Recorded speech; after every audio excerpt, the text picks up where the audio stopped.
അപ്പച്ചി അപ്പച്ചി എന്തോന്ന് വേണം പെങ്കി? നീ നിനക്ക് എന്നെ വല്ലതും പറയണോ? ഇവനെ പറഞ്ഞിട്ട് പോ. അപ്പച്ചി അവര് വെറുതെ പറഞ്ഞായിരിക്കുമെന്ന്. ഞാൻ അവർക്ക് വേണ്ടി പറയണ ഇങ്ങോട്ട് വന്നത്. ഇനി നിങ്ങൾക്കൊക്കെ എന്നെ എന്താ വേണമെങ്കിലും പറയാം, അങ്ങോട്ടും ഇങ്ങോട്ട് തട്ടി കളിക്കാം, ഒരു കുഴപ്പമില്ല. ഞാൻ വല്ലതും പറഞ്ഞാൽ അപ്പൊ അങ്ങ് ഫീൽ അടിക്കും. ഇതൊരു കഷ്ടമാണത്. എന്നെ അവിടെ ആർക്കും വേണ്ടല്ലോ. അല്ലെങ്കിൽ അങ്ങനെയൊന്നും പറയാതെ അപ്പച്ചി. നീ പോ പെങ്കി.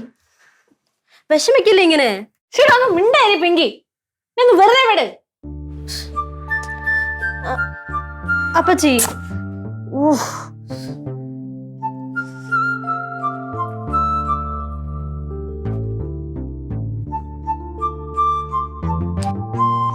അങ്കിളെ അങ്കിൾ ഇങ്ങനെ ഇരിക്കല്ലേ. പിന്നെ എങ്ങനെ ഇരിക്കണോടി?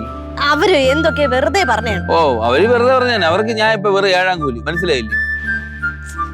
അങ്ങനെയല്ല അങ്കിളെ, ദേഷ്യം വരുമ്പോ നമ്മൾ ഓരോന്ന് പറയൂലേ. ഓ, ദേഷ്യം വരുമ്പോ ഇങ്ങനെയാ പറയണത്? നിന്റെ മുമ്പ് വെച്ചല്ലേ പറഞ്ഞത്? ഞാൻ പോയി ചോദിച്ചപ്പോ അവൾ എന്താ നല്ലത് പറഞ്ഞത്? ഇങ്ങനെ പറ്റുള്ളൂ. അല്ല, ഞാൻ എന്താണ് ഞാൻ ചോദിച്ചത്? ഞാൻ അച്ഛനെ സപ്പോർട്ട് പിടിക്കാൻ തന്നെ പോയത്. അപ്പൊ അച്ഛൻ പറഞ്ഞ നീ നിന്റെ ജോലിക്ക് പോടാന്ന്, നീ ഇതിൽ ഇടപെടണ്ടെന്ന്. അപ്പൊ ഞാൻ ചോദിച്ചെന്താണ്? ഞാൻ ഇപ്പൊ അവളെ മുമ്പിലും തെറ്റുക തന്നെ. അച്ഛനെ സപ്പോർട്ട് പിടിക്കാൻ പോയാൽ ഞാൻ മണ്ടനുമായി. അങ്ങനെയൊന്നും ഇല്ല എന്റെ പൊന്നങ്ങൾ, അങ്ങനെയൊന്നും ചിന്തിക്കാതെ. അങ്ങനെയൊന്നും ഇല്ലെന്നാ നീ ചിന്തിക്കണ്ടെന്നാ. പിന്നെ ആര് ചിന്തിക്കും? നമ്മളെ തറയായിട്ട് കാണുന്നത്. ഇതൊരു ചെറിയ വിഷയല്ലേ, ഓ, അങ്ങ് വിട്ടുകളാ. നിനക്കത് ചെറിയ വിഷയമായിരിക്കും, എനിക്ക് അത്ര ചെറിയ വിഷയമായിട്ട് തോന്നുന്നില്ല. എന്തോ ഞങ്ങളെ അപ്പൊ അങ്ങളാണോ കുഴപ്പം? നിന്റെ കണ്ണിൽ ഇപ്പൊ ഞാനാ കുഴപ്പക്കാരെ?